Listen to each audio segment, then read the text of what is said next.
2 Kings 10. Now Ahab had 70 sons in Samaria. So Jehu wrote letters and sent them to Samaria, to the rulers of Jezreel, to the elders, and to the guardians of the sons of Ahab, saying, Since your master's sons are with you, and you have at your disposal chariots and horses, a fortified city, and weapons, select the son of your master who is the best qualified, set him on his father's throne, and fight for your master's house. But they were utterly terrified and said, Look, 2 kings could not withstand him.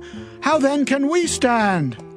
So the steward of the palace and the governor of the city, along with the elders and the guardians, sent word to Jehu. We are your servants. We will do anything you say. We will not make anyone king. Do whatever you think right. Then he wrote them a second letter, saying, If you are on my side, and if you are ready to obey me, take the heads of your master's sons and come to me at Jezreel tomorrow at this time. Now the king's sons, 70 persons, were with the leaders of the city, who were charged with their upbringing.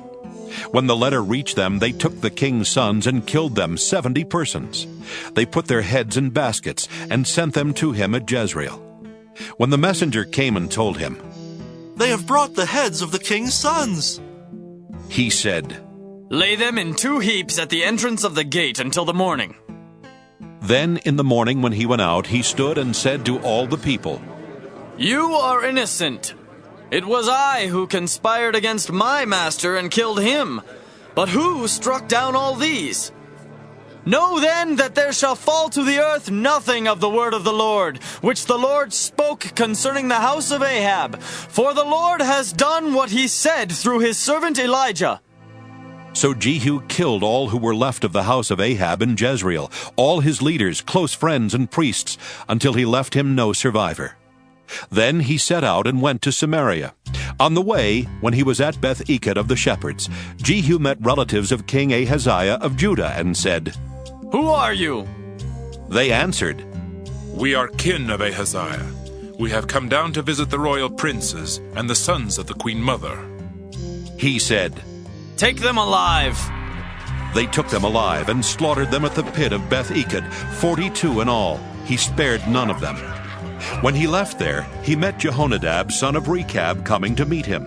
He greeted him and said to him, Is your heart as true to mine as mine is to yours? Jehonadab answered, It is. Jehu said, If it is, give me your hand.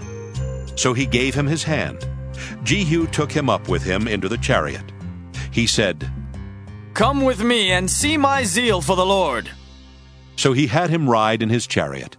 When he came to Samaria, he killed all who were left to Ahab in Samaria, until he had wiped them out, according to the word of the Lord that he spoke to Elijah.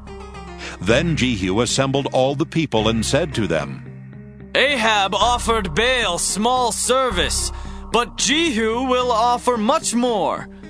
Now therefore summon to me all the prophets of Baal, all his worshippers and all his priests. Let none be missing, for I have a great sacrifice to offer to Baal. Whoever is missing shall not live. But Jehu was acting with cunning in order to destroy the worshippers of Baal. Jehu decreed, Sanctify a solemn assembly for Baal. So they proclaimed it. Jehu sent word throughout all Israel. All the worshippers of Baal came, so that there was no one left who did not come.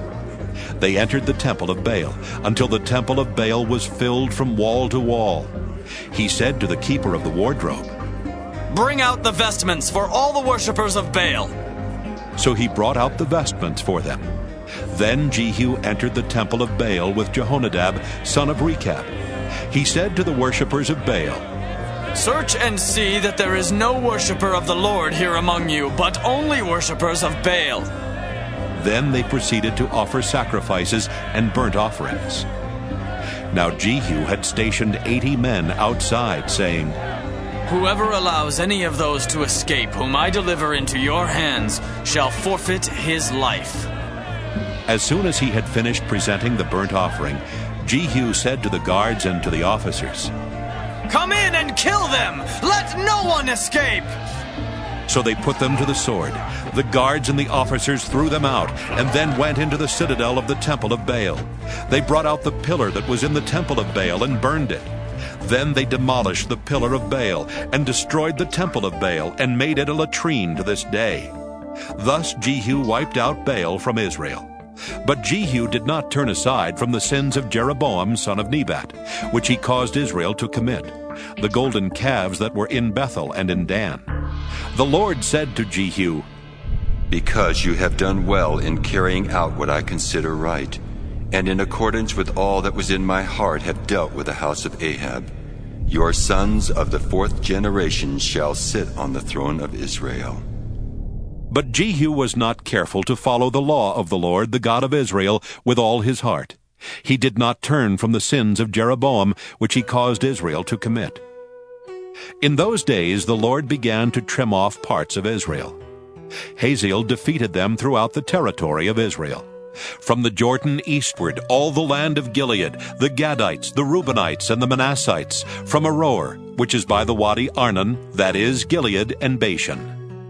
Now the rest of the acts of Jehu, all that he did and all his power, are they not written in the book of the annals of the kings of Israel? So Jehu slept with his ancestors, and they buried him in Samaria. His son Jehoahaz succeeded him. The time that Jehu reigned over Israel in Samaria was 28 years.